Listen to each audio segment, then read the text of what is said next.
Bersama kami dalam dialog spesial Air untuk Kesejahteraan Bersama menuju The 10th World Water Forum 2024 di Bali bersama saya Syarifah Rahma.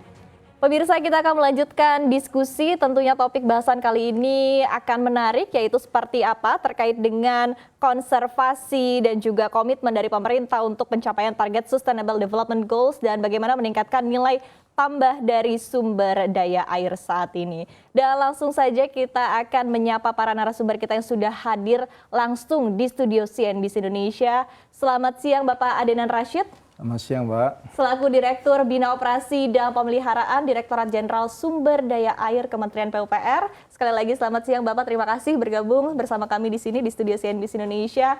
Dan selanjutnya saya akan sapa Bapak Saparis Sudaryanto selaku Direktur Perencanaan dan Pengawasan Pengelolaan Daerah Aliran Sungai Kementerian Lingkungan Hidup dan Kehutanan. Selamat siang Bapak. Selamat siang Mbak. Terima kasih sudah hadir langsung. Dan kita juga akan menyapa narasumber yang hadir secara virtual. Selamat siang untuk Bapak Budi S. Wiknyo Soekarto selaku Akademisi Bidang Sumber Daya Air Universitas Gadjah Mada. Selamat siang Pak Budi, apa kabar? Selamat siang, terima kasih. Alhamdulillah sehat.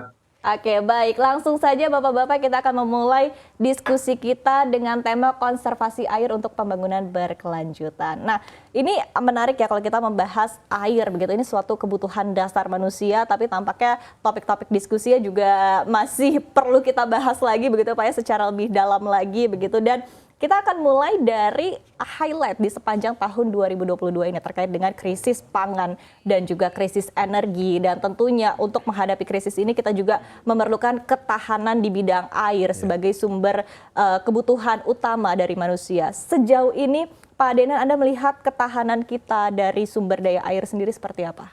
Oke, terima kasih Mbak. Jadi kalau kita bicara masalah air, tentu kita harus bertitik tolak dari permasalahan dulu. Supaya kita bisa mengetahui apa-apa yang harus kita lakukan dan apa-apa yang segera kita lakukan berdasarkan segala prioritas tentunya. Seperti kita ketahui bersama, permasalahan das itu pada umumnya ada 3. Pertama, kualitas air. Kedua, kuantitas air, yang mana kuantitas air itu akan berdampak terkait dengan kontinuitas air. Nah, kalau kita bicara masalah kualitas air, tentu bicara pencemaran air. Nah, pencemaran itu banyak, berupa limbah, sampah. Nah, kalau kita bicara masalah kuantitas air, tentu tidak terlepas dari bicara banjir dan kekeringan. Itu. Nah, kalau banjir ini nanti kan kita bagaimana hubungannya dengan konservasi, kita lihat nanti. Bahwa banjir ini nanti akan bicara juga masalahnya terkait dengan penyebab sedimentasi dan land subsidence. Nah, kalau kita bicara masalah kekeringan, tentu bicara tentang perubahan dari catchment area.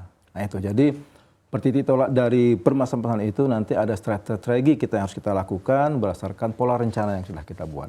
Oke, dan tentunya tadi ya untuk menciptakan suatu ketahanan air juga diperlukan strategi juga, diperlukan juga perencanaan yang matang, betul. Dan pastinya juga ada kendala-kendala. Nanti kita akan bahas lebih dalam lagi. Namun saya akan ke Pak Saparis terlebih dahulu.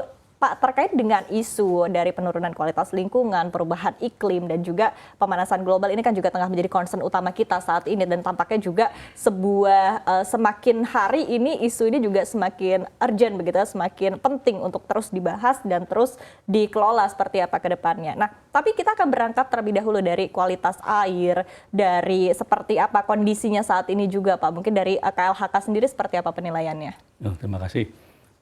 Sebenarnya terkait dengan disampaikan oleh Pak Adenan tadi, bahwa kita kan ada pertumbuhan wilayah, perkembangan wilayah, ada pertumbuhan penduduk. Itu berdampak terhadap penurunan kualitas lingkungan. Dan itu pasti juga akan berimplikasi terhadap kondisi air kita, baik dari aspek kualitas, kuantitas maupun kontinuitas seperti tadi. Kalau kita bicara penanganannya, sebetulnya kementerian kami berawal dari mengidentifikasi permasalahan yang ada, kemudian kita memberikan strategi penyelesaian. Kalau konteksnya strategi penyelesaian tadi kita menggunakan pendekatan daerah aliran sungai atau DAS tadi disampaikan. Nah, kita mengetahui bahwa sekarang ini terganggu kondisi kontinuitas aliran. Terbukti pada musim kemarau kita kering, pada musim penghujan begitu banyak hujannya. Artinya ada penyimpangan kondisi dari aspek spasial maupun temporal. Juga kita lihat mulai beberapa wilayah memasuki kondisi kelangkaan air ya Pak Denan ya, kan seperti itu. Padahal kita air hujan kita cukup melimpah. Artinya ada tata guna lahan yang harus kita dorong agar kerusakan lingkungan tadi bisa kita minimalisir semaksimal mungkin. Oke, baik. Nah, saya akan langsung ke Prof. Budi. Prof. Budi, dari kacamata akademisi begitu ya, apa sih sebetulnya yang perlu menjadi concern atau perhatian utama terkait dengan ketahanan sumber daya air kita? Iya, tadi sudah disampaikan oleh kedua narasumber bahwa air itu merupakan kebutuhan utama, dan saya kira dengan adanya kelangkaan air tadi akibat perubahan iklim, akibat bertambahan jumlah penduduk, maka akan ada kompetisi ya, antar pengguna air. Tadi disampaikan juga bahwa jumlah penduduk naik, kemudian polutan menjadi meningkat, ya, jadi kualitas air menurun dan sebagainya. Nah, kelangkaan air itu ada 4 dimensi, ya. Tidak hanya ketersediaan airnya saja, tapi juga aksesibilitasnya. Aksesibilitas itu apakah saya dapat menggunakan air dan bisa saya pakai di rumah saya misalnya. Yang ketiga adalah tentang biaya. Bisakah saya itu memakai air itu membayarnya. Ya. Kemudian yang keempat itu kualitas. Nah, kalau kita berhadapan dengan hal itu, maka satu-satunya yang bisa menata itu adalah negara. Jadi negara harus hadir dalam pengelolaan sumber daya air ini. Ya. Jadi negara harus hadir dalam pengelolaan sumber daya air itu seperti keputusan Mahkamah Konstitusi tahun 2013 pada waktu membatalkan Undang-Undang 7 tahun 2004. Ya. Karena mendasarkan pada pasal 33 ayat 3 dan ayat 2, ya di mana bumi dan air serta kekayaan alam yang terkandung di dalamnya dikuasai oleh negara dan dipergunakan untuk sebesar-besar kemampuan rakyat. Sedangkan ayat 2 itu cabang-cabang produksi yang penting bagi negara dan yang menguasai hajat hidup orang banyak dikuasai oleh negara. Jadi di sini itu dibutuhkan sesuatu kekuatan yang besar untuk mengorganisir semua permasalahan itu. Ya, tadi sampaikan ada konservasi, ada pemanfaatan, ada pengelolaan daya rusak, itu menjadi sesuatu yang terorganisir dengan baik. Saya kira itu yang ingin saya tekankan. Oke, baik. Tadi poin negara harus hadir di pengelolaan sumber daya air, dan di sini juga sudah diwakilkan begitu ya oleh Pak Denan dan juga Bapak Saparis. Nah, saya akan kembali ke Pak Denan. Tadi poin terkait dengan kuantitas dan juga kualitas air. Ini kan juga dari pemerintah yang harus mengelola begitu. Nah, sejauh ini sebetulnya seperti apa sih Pak penataan ataupun juga pengelolaan dari pemerintah begitu untuk memberikan tadi ya air yang berkualitas dan juga yang secara kuantitas juga cukup untuk masyarakat? Oke. Jadi saat ini kita sudah membangun beberapa infrastruktur yang untuk terkait dengan kapasitas penampungan. Seperti kita membuat bendungan, embung, situ, kemudian tampungan air lainnya. Tetapi yang perlu saya sampaikan di sini adalah bahwa pengelolaan sumber daya air itu sebenarnya kita sudah punya wadah. Wadah yang menampung semua permasalahan-permasalahan, identifikasi permasalahan, siapa berbuat apa, dan skenario maupun timeline-nya. Itu namanya TKPSDA, Tim Koordinasi Pengelolaan Sumber Daya Air. Itu adalah dewannya air. Nah, di situ semua stakeholder ada. Misalnya dari PU, dari teman-teman LH, kemudian dari Pemda, dari aparat penegak hukum, lengkap. Berdasarkan identifikasi stakeholder yang berada di wilayah sungai tersebut. Nah, itu nanti dari hasil tim koordinasi itu nanti akan ada 5 pilar terkait pengelolaan sumber daya air. Nah, jadi di situ ada seperti Pak Prof sampaikan tadi, ada pilar pendayagunaan, pengendalian daya rusak, konservasi, data informasi, dan pemberdayaan masyarakat. Artinya masyarakat pun dilibatkan dalam pengelolaan sumber daya air. Dan siapa berbuat apanya pun sudah jelas. Seperti PU. PU berkewajiban terkait dengan konservasi, membuat tampungan-tampungan air. Infrastruktur. Kemudian terkait dengan pendayagunaan, kita menyiapkan air-air baku. Terkait daya rusak, kita membuat bangunan pengendali air. Seperti itu. Jadi semuanya sebenarnya sudah terintegrasi menjadi suatu produk yang bisa dikerjakan bersama-sama. Seperti itu. Oke, baik. Kalau dari sisi KLHK sendiri seperti apa sih Pak? Ya, oke. Kalau kita bicara disampaikan oleh Prof. Budi tadi, pendayagunaan, pengendalian daya rusak dan konservasi itu terkait satu sama lain secara komposit, artinya tidak bisa kita pisahkan. Nah, kementerian kami sebetulnya sudah menggunakan pendekatan landscape untuk mendorong itu semua. Terbukti kemarin waktu kita sidang Joint Environment and Climate Ministers Meeting dalam konteks G20 di Bali yang lalu, kita sudah mendorong upaya-upaya nature-based solution dan ecosystem-based approach di dalam pengelolaan sumber daya air juga. Ini sehingga bisa menjawab terkait tadi perubahan iklim, bahkan sampai ke kelangkaan biodiversity gitu. Jadi ini sudah kita dorong semua. Nah, sekarang kita juga mengedepankan yang namanya public-private partnership sebetulnya, PPP itu. Itu semua adalah bagaimana kita mendorong kepedulian dari semua pihak di dalam peran serta dalam pengelolaan sumber daya air ini tadi. Konteks fisiknya di kami sebetulnya kita akan pada upaya-upaya untuk revegetasi di catchment area yang rusak seperti itu. Adalah bagaimana kita meningkatkan fungsi intersepsi hujan, kita meningkatkan infiltrasi ke dalam sistem air tanah, kemudian pengendalian runoff. Artinya kita menjamin ketersediaan tadi, kemudian dalam konteks jumlah ya, kualitas yang baik dan kontinuitas. Jadi fluktuasi bulanan tidak begitu besar. Gitu. Oke, baik. Nah, ini saya masih akan bahas begitu dari sisi pemerintah sendiri. Tentu ketika berupaya untuk tadi ya untuk mengelola sumber daya air, kemudian juga tadi untuk menciptakan ataupun juga untuk menyediakan air yang baik dan juga berkualitas bagi masyarakat. Tentu kan tadi sudah ada rencana-rencana yang dilakukan juga, sudah ada apa yang akan dilakukan oleh pemerintah. Tapi di satu sisi ini kita ketahui bahwa mungkin pasti kendalanya juga banyak begitu Pak ya. Seperti apa sih Pak sebetulnya kendala yang dialami mungkin dari PUPR sendiri ya terkait tadi dalam hal bisa kita katakan pembangunan infrastruktur air juga seperti apa? Ya jadi fakta di lapangan memang seperti yang Mbak sampaikan memang banyak kendala-kendala yang kita hadapi itu kendala lapangan dan itu kita ketahui semua bahwa memang semua stakeholder yang ada dalam siapa berbuat apa tadi tentu mempunyai kepentingan atau tujuan-tujuan yang menjadi prioritas mereka. Seperti kita misalnya dalam pembangunan bendungan, tentu yang akan selalu menjadi kendala kita adalah terkait dengan pembebasan lahan.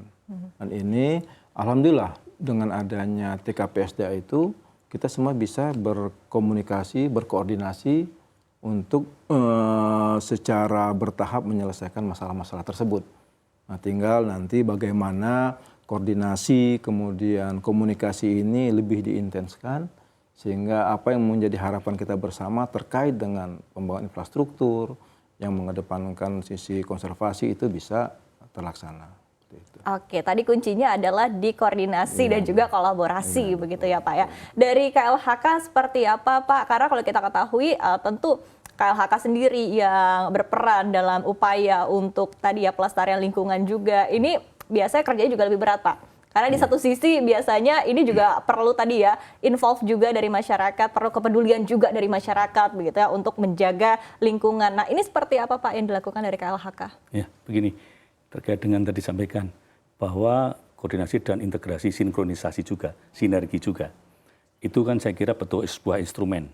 Tidak sekedar personal bertemu kemudian berkomunikasi. Kalau beliau pindah kan jadi sulit. Ya. Artinya kita membangun sebuah sistem yang bisa mengikat itu semua. Nah, apa instrumen yang tepat untuk mengikat semua sebenarnya adalah di tata ruang dan begitu. Dan kita tahu bahwa kalau tadi kita bicara air, kalkulasinya pasti menggunakan unit daerah aliran sungai. Dan daerah aliran sungai atau DAS tadi adalah konsep besar tata ruang sebetulnya. Nah, kita harus sekarang lihat apakah di catchment area itu betul-betul sesuai dengan penggunaannya. Di recharge area untuk air tanah atau mata air itu juga sesuai dengan penggunaannya. Terjamin suplai ke sana. Ya. Kalau itu terganggu kan pasti terganggu juga. Nah, ini harus kita dorong ke sana. Kemudian juga kita melihat sinergi antar program. Sinergi antar program itu sebenarnya akan tertuang dan terajut sebenarnya di indikasi program di dalam pola ruang. Kembali ke tata ruang lagi. Ini tantangan kita bersama karena tadi saya sebutkan di depan perkembangan wilayah, pertumbuhan penduduk itu pasti sangat bersinggungan dengan tata ruang tadi. Dan ini akan kita upayakan terus Makanya kementerian kami sering menyampaikan bahwa kita adalah stakeholder utama dalam tata kelola landscape sebetulnya. Itu untuk mendorong tata ruang yang berbasis keberlanjutan dari sumber daya air tadi, saya kira. Oke, baik. Karena kalau sekarang juga kita lihat permasalahannya juga mostly di tata ruang ya Pak ya Mostly di sebetulnya. tata ruang, iya betul. Betul, betul. Baik. Dari Prof Budi seperti apa Prof? Mungkin dari sudut pandang akademisi nih, tadi menanggapi pernyataan yang sudah disampaikan di sini begitu terkait dengan apa yang sudah dilakukan oleh pemerintah dan juga kendalanya serta strateginya untuk lebih meningkatkan lagi kolaborasi dan juga kerjasama dari para stakeholder ini sendiri, seperti apa Prof Budi? Iya, kalau saya di luar orang yang di luar kementerian memandang bahwa kerjasama yang terjadi ini masih belum tough gitu ya, dalam kerjasama untuk pengelolaan ini. Karena memang banyak orang yang belum paham tentang pengaruhnya air itu terhadap pertumbuhan dan dampaknya terhadap struktur kegiatan ekonomi dan lapangan kerja misalnya. Sehingga insentif untuk di luar pendayagunaan air itu sangat kecil, ya, karena itu cukup mahal. Jadi kalau kita membuat dam lalu konservasi itu biayanya sangat mahal, ya, dan itu mengakibatkan ketidakkompakan dalam pelaksanaan antar sektor itu. Seperti misalnya ya pernah terjadi perdebatan sekarang pemanfaatan air di hutan lindung misalnya, ya, kalau itu air itu dikuasai oleh negara maka dan hutan lindung itu tidak boleh dimanfaatkan misalnya, maka ya harusnya ada suatu ketentuan kapan itu boleh dimanfaatkan dan tidak dan sebagainya. Misalnya juga misalnya PLN itu akan memanfaatkan geotermal gitu di kawasan hutan lindung gitu, itu kawasan konservasi, itu seperti apa? Ini kan konflik-konflik yang terjadi di antara sektor yang memanfaatkan sumber air untuk beberapa kegunaan.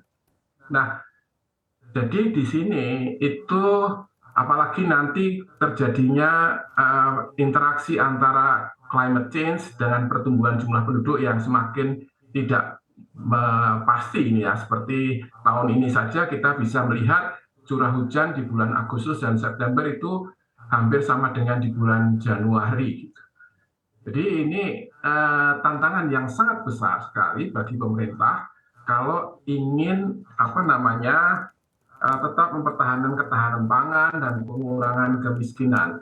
Ya, jadi kekompakan antar sektor dalam memanfaatkan sumber daya air itu juga harus memikirkan tentang pilar yang lain, yaitu konservasi dan pengendalian daya rusak air. Nah, itulah yang koordinasi antar itu yang harus diperkuat ya, antar tadi sudah disampaikan di TKP SDA itu bisa dilakukan itu, tetapi harus diingat bahwa di atas itu ada peraturan-peraturan antar sektor yang mungkin akan berbenturan ya, dan peraturan antar sektor inilah yang biasanya membuat kesulitan pelaksanaan di lapangan. Oke, baik Prof Budi, tadi ya poin utamanya adalah kekompakan antar sektor ini juga dan mungkin regulasi-regulasi juga tadi yang perlu menjadi perhatian lebih lanjut lagi. Nah, saya akan ke Pak Denan dari, mungkin ini pertanyaan terakhir Pak, karena waktu kita terbatas ya untuk segmen ini. Jadi terkait dengan rencana pembangunan infrastruktur ke depannya, kemudian juga tadi terkait dengan poin-poin yang menjadi concern dari Prof Budi terkait dengan kekompakan juga dari antar sektor sendiri dan upaya untuk menghadapi tantangan ke depannya dalam konteks konservasi sumber daya air ini seperti apa Pak? Oke. Jadi kalau kita bicara strategi pengelolaan sumber daya air, kita ada dua hal. Pertama terkait dengan pencegahan, kedua terkait dengan pengendalian. Nah, kalau pencegahan itu lebih ke arah perilaku manusia. Ya, di situ ada konservasi, kemudian pelibatan institusi pengelolaan sumber daya air, kemudian partisipasi masyarakat. Tapi kalau terkait dengan pencegahan, pengendalian itu lebih kepada tata pengelolaan air, ke bidang pengelolaan airnya sendiri. Itu biasanya bicara teknis dan struktural. Kalau pencegahan tadi biasanya bicara non teknis, non struktural. Nah, di situ kalau kita bicara pengendalian, teknis struktural itu ya tadi kita membangun tampungan-tampungan air, terkait dengan meningkatkan kapasitas tampungan sungai, kemudian pengendalian sedimen. Nah, tadi. Jadi, tetapi saat ini kita di Kementerian PU, Bapak Menteri sudah mengatakan bahwa ke depan dan mulai sekarang kita menggunakan OPOR. Apakah itu OPOR itu Ya. adalah optimalisasi, artinya mengoptimalkan infrastruktur yang sudah terbangun, kemudian pemeliharaan, memantapkan fungsi infrastruktur yang sudah terbangun, kemudian operasi, memfungsikan infrastruktur yang sudah lolos uji. Dan terakhir ada rehabilitasi, yaitu mengembalikan infrastruktur yang sudah terbangun bersama fungsinya gitu. Jadi kita memfokuskan untuk memelihara infrastruktur yang sudah terbangun, baik itu dari sisi konservasi, kemudian daya rusak maupun pendayagunaan. Itu. Oke, baik. Itu yang sudah dilakukan begitu Ya, ya dari PUPR. Dari KLHK sendiri seperti apa Pak Saparis tadi terkait dengan poin-poin utamanya tadi yang disampaikan juga oleh Prof Budi? Ya, terkait dengan kekompakan ya kata kunci ya.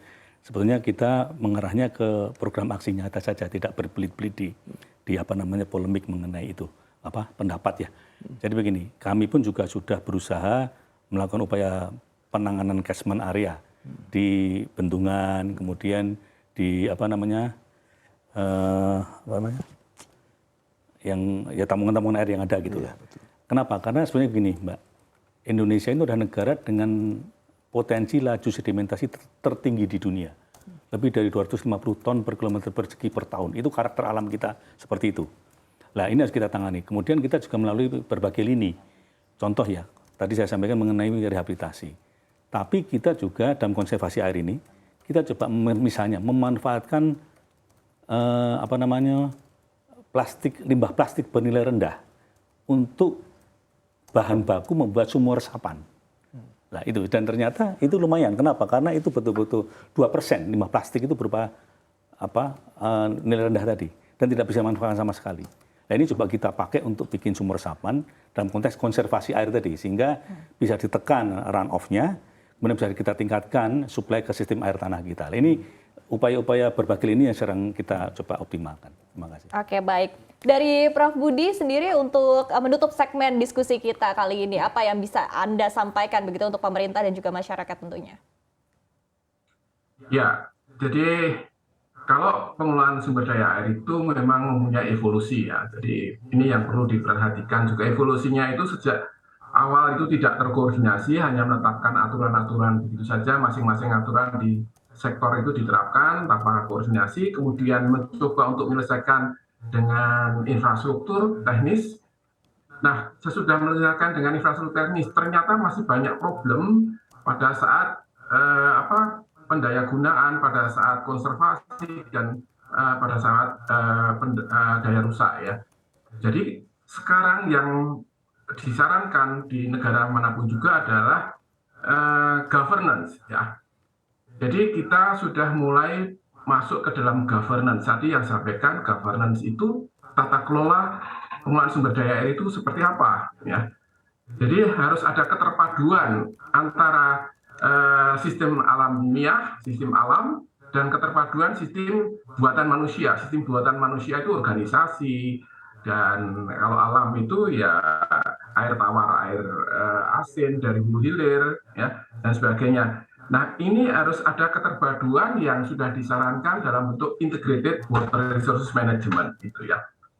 Jadi visi pengelola itu tidak hanya mencakup pembangunan saja, penggunaan, tetapi juga perlindungan, ya, pembangunan, risiko bencana, dan institusional. Nah, institusional itu yang harapannya akan banyak melakukan governance ya yang terjadi. Sebagai contoh misalnya kita sudah melihat contoh banyak kota di pantai utara Jawa ya, Jakarta, Semarang itu ya, karena peningkatan urbanisasi yang tinggi. Kenapa peningkatan urbanisasi yang tinggi? Karena ekonominya meningkat, lalu di situ banyak perumahan, kemudian hotel, industri, pemanfaatan sumber daya air yang tidak bisa dicukupi air permukaan, lalu mengambil air tanah, terjadi ekstraksi air tanah, terjadi soil subsidence, nanti tanah itu turun, lalu kemudian banjir.